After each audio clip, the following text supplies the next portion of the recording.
दुर्गा सप्तशती का प्रथमोध्याय। मेधा ऋषि का राजा सुरत और समाधि को भगवती की महिमा बताते हुए मधुकेटव वध का प्रसंग। विनियोग। प्रथम चरित के ब्रह्मा ऋषि महाकाली देवता गायत्री छंद नंदा शक्ति रक्तदंडी का बीज अग्नि तत्व और ऋग्वेद स्वरूप है। श्री महाकाली देवता की प्रसन्नता के लिए प्रथम चरित के जप में विनियोग किया जाता है। ध्यानम। भगवान विष्णु के सो जाने पर मधु और केटव को मारने के लिए कमल जन्मा ब्रह्मा जी ने जिनका स्तवन किया था, उन महाकाली देवी का मैं सेवन करता हूँ। वे अपने 10 हाथों में खड्ग चक्र गदा बाण धनुष परिघ शूल भुषुंडी मस्तक और शंख धारण करती हैं। उनके 3 नेत्र हैं। वे समस्त अंगों में दिव्य आभूषणों से विभूषित हैं। उनके शरीर की कांति नीलमणि के समान है तथा वे 10 मुख और 10 पैरों से युक्त हैं। मार्कंडेय जी बोले, सूर्य के पुत्र सावर्णी जो 8वें मनु कहे जाते हैं, उनकी उत्पत्ति की कथा विस्तार पूर्वक कहता हूँ, सुनो। सूर्य कुमार महाभाग सावर्णी भगवती महामाया के अनुग्रह से जिस प्रकार मनवंत्र के स्वामी हुई, वही प्रसंग सुनाता हूँ। पूर्व काल की बात है। स्वारोचिस मनवंत्र में सुरत नाम के एक राजा थे, जो चैत्र वंश में उत्पन्न हुए थे। उनका समस्त भूमंडल पर अधिकार था। वे प्रजा का अपने औरस पुत्रों की भांति धर्मपूर्वक पालन करते थे। तो भी उस समय कौल विद्वंसी नाम के क्षत्रिय उनके शत्रु हो गए। राजा सुरत की दंड नीति बड़ी प्रबल थी। उनका शत्रुओं के साथ संग्राम हुआ। यद्यपि कौल विद्वंसी संख्या में कम थे, तो भी राजा सुरत युद्ध में उनसे परास्त हो गए। तब वे युद्ध भूमि से अपने नगर को लौट आए और केवल अपने देश के राजा होकर रहने लगे। किंतु वहाँ भी उन प्रबल शत्रुओं ने उस समय महाभाग राजा सुरत पर आक्रमण कर दिया। राजा का बल क्षीण हो गया। इसलिए उनके दुष्ट बलवान एवं दुरात्मा मंत्रियों ने वहाँ उनकी राजधानी में भी राजकीय सेना और खजाने को हथिया लिया। सूरत का प्रभुत्व नष्ट हो चुका था, इसलिए वे शिकार खेलने के बहाने घोड़े पर सवार हो वहाँ से अकेले ही एक घने जंगल में चले गए। वहाँ उन्होंने विप्रवर मेधा मुनि का आश्रम देखा, जहाँ कितने ही हिंसक जीव परम संत स्वभाव से रहते थे। मुनि के बहुत से शिष्य उस वन की शोभा बढ़ा रहे थे। वहाँ जाने पर मुनि ने उनका सत्कार किया और वे उन मुनिश्रेष्ठ के आश्रम पर इधर उधर विचरते हुए कुछ काल तक रहे। फिर ममता से आकर्षित होकर वहाँ इस प्रकार चिंता करने लगे, पूर्व काल में मेरे पूर्वजों ने जिसका पालन किया था, वही नगर आज मुझसे रहित है। पता नहीं मेरे दुराचारी भृत्यगण उसकी धर्मपूर्वक रक्षा करते हैं या नहीं।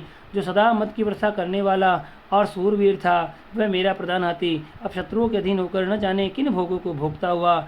जो लोग मेरी कृपा धन और भोजन पाने से सदा मेरे पीछे चलते थे, वे निश्चय ही अब दूसरे राजाओं का अनुसरण करते होंगे। उन अपव्ययी लोगों के द्वारा सदा खर्च होते रहने के कारण अत्यंत कष्ट से जमा किया हुआ मेरा वह खजाना खाली हो जाएगा। ये तथा और कई बातें राजा सूरत निरंतर सोचते रहते थे। एक दिन उन्होंने वहाँ विप्रवर मेधा के आश्रम के निकट एक वेश्या को देखा और उससे पूछा, भाई तुम कौन हो? यहाँ तुम्हारे आने का क्या कारण है? तुम क्यों शौकग्रस्त और अनमने से दिखाई देते हो?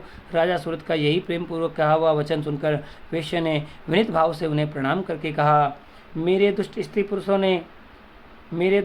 पुत्रों ने धन के लोभ से मुझे घर से बाहर निकाल दिया है। मैं इस समय धन स्त्री और पुत्रों से वंचित हूँ।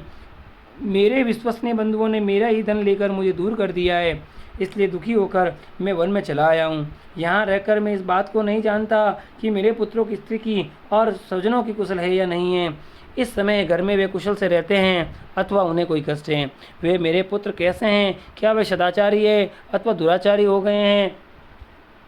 राजा ने पूछा, जिन लोभी स्त्री पुत्र आदि ने धन के कारण तुम्हें घर से निकाल दिया है, उनके प्रति तुम्हारे चित्त में इतना स्नेह का बंधन क्यों है? किंतु क्या करूं? वैश्य बोला, आप मेरे विषय में जैसी बात कहते हैं वह सब ठीक है, किंतु क्या करूं?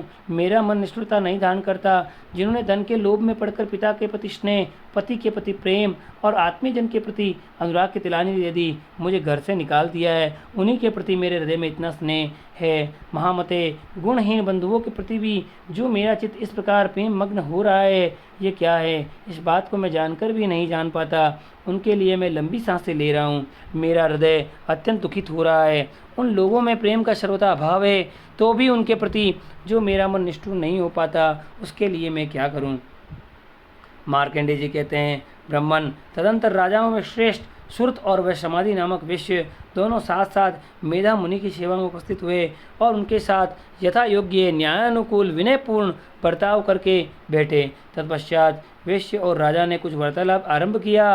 राजा ने कहा, भगवान, मैं आपसे एक बात पूछना चाहता हूँ, उसे बताइए। मेरा चित्त अपने अधीन न होने के कारण वह बात मेरे मन को बहुत दुख देती है। जो राज्य मेरे हाथ से चला गया है, उसमें और उसके संपूर्ण अंगों में मेरी ममता बनी हुई है। मुनिश्रेष्ठ, ये जानते हुए कि अब वह मेरा नहीं है, अज्ञानी की भांति मुझे उसके लिए दुख होता है। ये क्या है? इधर यह वैश्य भी घर से अपमानित होकर आया है, इसके पुत्र स्त्री और भृत्यों ने इसे छोड़ दिया है, स्वजनों ने भी इसका परित्याग कर दिया है, तो भी ये अपने प्रति अत्यंत हार्दिक स्नेह रखता है। इस प्रकार ये तथा मैं दोनों ही बहुत दुखी हैं। जिसमें प्रत्यक्ष दोष देखा गया है, उस विषय के लिए भी हमारे मन में ममता जनित आकर्षण पैदा हो रहा है। महाभाग, हम दोनों समझदार हैं, तो भी हम में जो मोह पैदा हुआ है, ये क्या है? विवेक शून्य पुरुष की भांति मुझ में और इसमें भी ये मूढ़ता प्रत्यक्ष दिखाई देती है। ऋषि बोले, महाभाग, विषय मार्ग का ज्ञान सब जीवों को है, इसी प्रकार विषय भी सबके लिए अलग अलग हैं। कुछ प्राणी दिन में नहीं देखते हैं, दूसरे रात में नहीं देखते हैं, तथा कुछ जीव ऐसे हैं जो दिन और रात्रि में भी बराबर ही देखते हैं।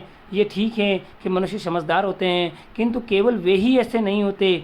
पशु, पक्षी और मृग आदि सभी प्राणी समझदार होते हैं। मनुष्य की समझ भी वैसी ही होती है जैसी उन मृग और पक्षियों की होती है, तथा जैसी मनुष्य की होती है वैसे ही उन मृग पक्षी आदि की होती है।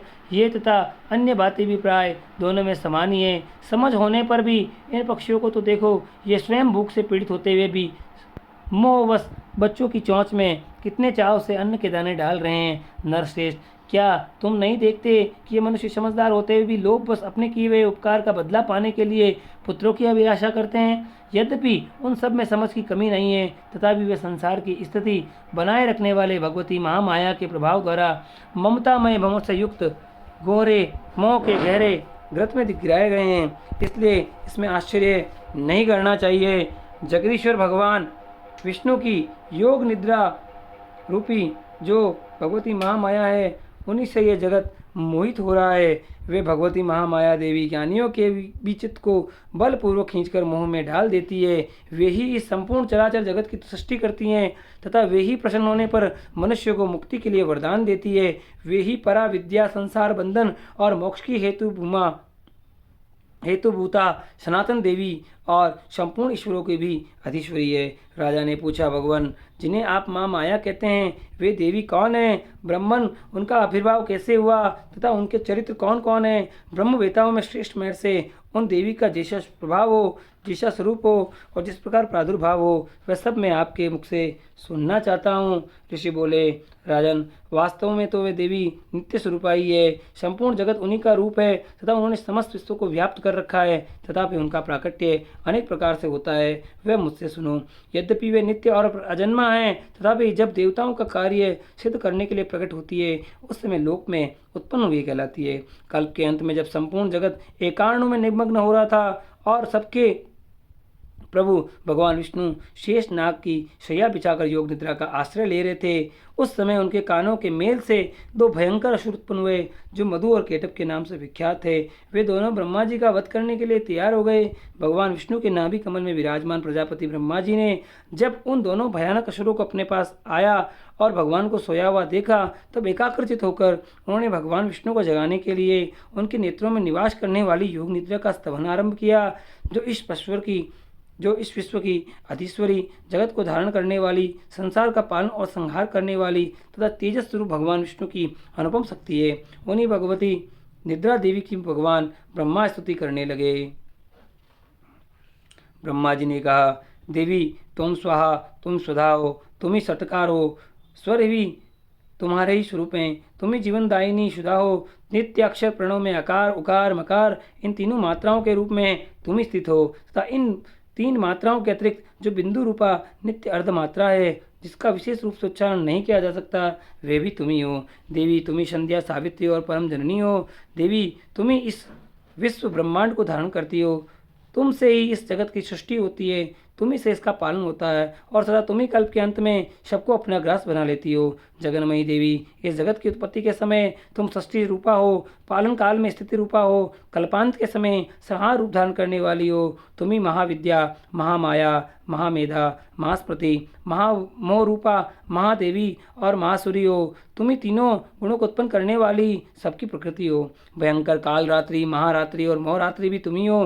तुम ही श्री, तुम ही ईश्वरी, तुम ही रिम और तुम ही बोध स्वरूपा बुद्धि हो। लज्जा, पुष्टि, तुष्टि, शांति और क्षमा भी तुम्ही हो। तुम खड़ग धारणी, शूल धारणी, घोर रूपा तथा गदा, चक्र, शंख और धनुष धारण करने वाली हो। बाण, भुषंडी और परिग ये भी तुम्हारे अस्त्र हैं। तुम सौम्य और सौम्यतर हो। इतना ही नहीं, जितने भी सौम्य एवं सुंदर पदार्थ हैं उन सबकी अपेक्षा तुम अत्यधिक सुंदरी हो। पर और अपर सबसे परे रहने वाली परमेश्वरी तुम्ही हो। सर्वस्व रूप से देवी, कहीं भी असत सत रूप जो कुछ वस्तुएं हैं उन सब की जो शक्ति है वह तुम ही हो। ऐसी अवस्था में तुम्हारी स्तुति क्या हो सकती है जो इस जगत की सृष्टि, पालन और संहार करते हैं। उन भगवान को भी जब तुमने निद्रा के अधीन कर लिया है तब तुम्हारी स्तुति करने में यहाँ कौन समर्थ हो सकता है। मुझको, भगवान शंकर को तथा भगवान विष्णु को भी तुमने ही शरीर धारण कराया है, अतः तुम्हारी स्तुति करने की शक्ति किसमें है। देवी, तुम तो अपने इन उदार प्रभाव से ही प्रशंसित हो। ये जो दोनों दुदर्श असुर मधुर और केटब हैं उनको मोह में डाल दो और जगदीश्वर भगवान विष्णु को शीघ्र ही जगा दो। साथ ही इनके भीतर इन दोनों महान असुरों को मार डालने की बुद्धि उत्पन्न कर दो। ऋषि कहते हैं, राजन, जब ब्रह्मा जी ने वह मधु और केटब को मारने के उद्देश्य से भगवान विष्णु को जगाने के लिए तमोगुण की अधिष्ठात्री देवी योगनिद्रा की इस प्रकार स्तुति की, तब वे भगवान के नेत्र, मुख, नासिका, बाहु, हृदय और वक्षस्थल से निकलकर अव्यक्त जन्मा ब्रह्मा जी की दृष्टि के समक्ष खड़ी हो गई। योग निद्रा के मुक्त होने पर जगत के स्वामी भगवान जनार्दन उस एकार्णव जल के शेषनाग की सैया से जाग उठे। फिर उन्होंने उन दोनों असुरों को देखा। वे दुरात्मा मधु और केटब अत्यंत बलवान तथा पराक्रमी थे और क्रोध से लाल आंखें किए ब्रह्मा जी को खा जाने के लिए उद्यत कर रहे थे। तब भगवान श्री हरि ने उठकर उन दोनों के साथ 5000 वर्षों तक केवल बाहु युद्ध किया। वे दोनों ही अत्यंत बल के कारण उन्मत्त हो रहे थे। उधर महामाया ने भी उन्हें मोह में डाल रखा था, इसलिए वे भगवान विष्णु से कहने लगे, हम तुम्हारी वीरता से संतुष्ट हैं, तुम हम लोगों से कोई वर मांगो। श्री भगवान बोले, यदि तुम लोग दोनों मुझ पर प्रसन्न हो तो अब मेरे हाथ से मारे जाओ। बस इतना सा ही मैंने वर मांगा है, यहाँ दूसरे किसी वर से क्या लेना है। ऋषि कहते हैं, इस प्रकार धोखे में आ जाने पर जब उन्होंने संपूर्ण जगत में जल ही जल देखा तब कमल नयन भगवान से कहा, जहाँ पृथ्वी जल में डूबी नहीं हो, जहाँ सूखा स्थान हो, वही हमारा वध करो। ऋषि कहते हैं, तब तथास्तु कहकर शंख, चक्र और गदा धारण करने वाले भगवान ने उन दोनों के मस्तक अपनी जांघ पर रखकर चक्र से काट डाले। इस प्रकार ये देवी महामाया ब्रह्मा जी की स्तुति करने पर स्वयं प्रकट हुई थी। अब पुनः तुमसे इसके प्रभाव का वर्णन करता हूँ, सुनो। इति श्री मार्कंडे पुराणे सावर्ण की मनवंतरे देवी महात्मये मधुकेटव वध प्रथमो पुष्प।